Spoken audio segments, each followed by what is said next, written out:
système et Cinémaniac, et je vous propose de présenter le film Le crime était presque parfait pour le film du dimanche soir. En effet, Arte nous propose ce classique du cinéma à 21 h. Alors, Le crime était presque parfait. Pourquoi ce film-là? Pourquoi vous le présenter? Tout simplement parce que c'est véritablement un des grands classiques du cinéma de suspense d'Alfred Hitchcock. Alors vous me direz, oui, il y a tout plein, il y a eu beaucoup des grands classiques. D'ailleurs, sa filmographie est composée que de grands classiques, on va dire. Mais celui-ci, il a une touche particulière qui le rend très intéressant sur le plan de la mise en scène notamment, parce qu'il a été tourné en 3D. Donc à la base, donc, on a cette pièce de théâtre écrite par Frédéric Knock, qui date de 1952, qui fut jouée d'abord à Londres, puis à New York. Le chef opérateur Jack Cardiff, un proche d'Hitchcock, voit l'opportunité d'en parler à son ami. Celui-ci est vite enthousiasme par le projet, dont il invite la Warner à l'acheter les droits pour 35 000 $, ce qui est tout à fait honorable pour l'époque.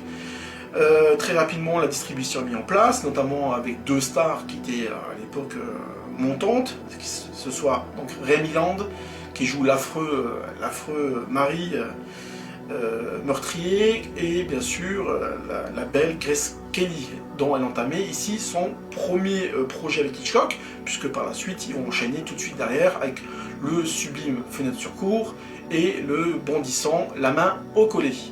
Alors pourquoi le film se distingue un peu de ses autres films?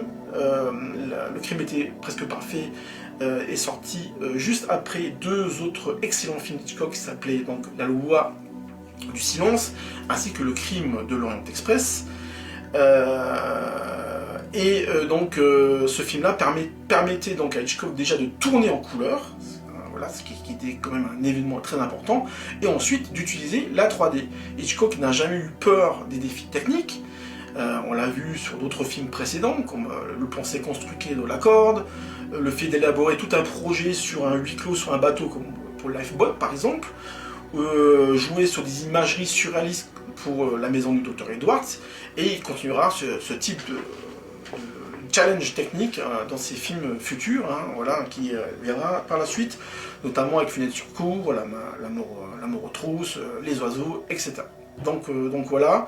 Donc pour toutes ces raisons, je vous invite vraiment à découvrir Ce crime était presque parfait, qui date de 1955 et qui sera présenté sur Arte à 21 h. Allez, salut et bon film du dimanche soir les amis. Ciao ciao.